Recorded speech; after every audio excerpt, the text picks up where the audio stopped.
মমতা বন্দ্যোপাধ্যায় দিল্লি যাচ্ছেন মানে সর্বভারতীয় রাজনীতি সংশ্লিষ্ট সকলকে নজর রাখতে হবে, কারণ মমতা বন্দ্যোপাধ্যায় হতে চলেছেন বিজেপির এই গণতন্ত্র বিরোধী, গণতন্ত্র হত্যাকারী নীতির বিরুদ্ধে আন্দোলনের ভর কেন্দ্র।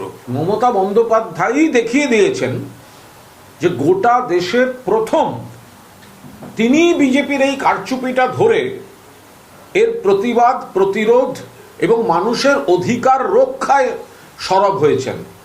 বিজেপি যে গণতন্ত্র হত্যা করার ভয়ঙ্কর খেলা খেলছে, মানুষকে চূড়ান্ত হয়রানির মধ্যে ফেলে মৃত্যুর মিছিল তৈরি করে দিয়ে, কত ধানে কত চাল মমতা বন্দ্যোপাধ্যায় দিল্লিতে পৌঁছলে না বিজেপি ভালোভাবে বুঝতে পারবে।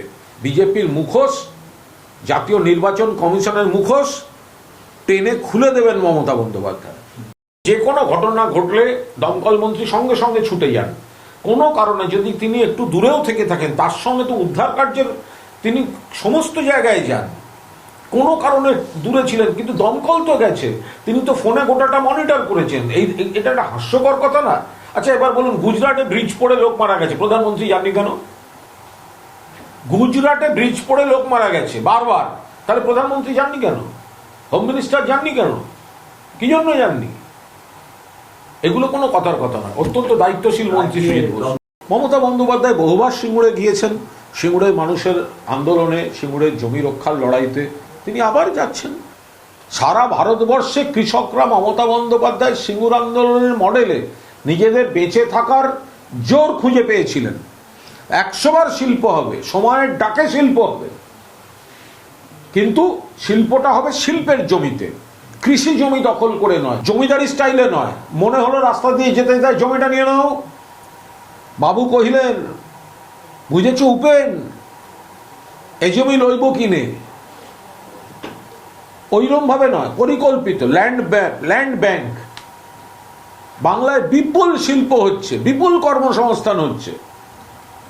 মানুষকে মুখ্যমন্ত্রী বারবার জানিয়েছেন, হয়তো আবার জানাবেন। মমতা বন্দ্যোপাধ্যায় যে বিজেপিকে রোখার ক্ষেত্রে সব থেকে ধারালো নাম, গ্রহণযোগ্য নাম, বিশ্বাসযোগ্য নাম, তো সেটা তো প্রমাণিত।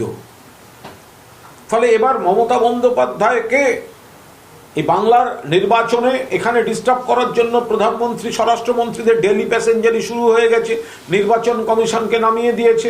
অখিলেশ যাদবের কথার প্রতিধ্বনি হিসেবেই বলবো যে আবার দেখতে পাবে যে গোটা দেশে বিজেপির বিরুদ্ধে কার্যকরী লড়াই দিয়ে বিজেপিকে পরাজিত করার লড়াইয়ের নেত্রীর নাম মমতা বন্দ্যোপাধ্যায়।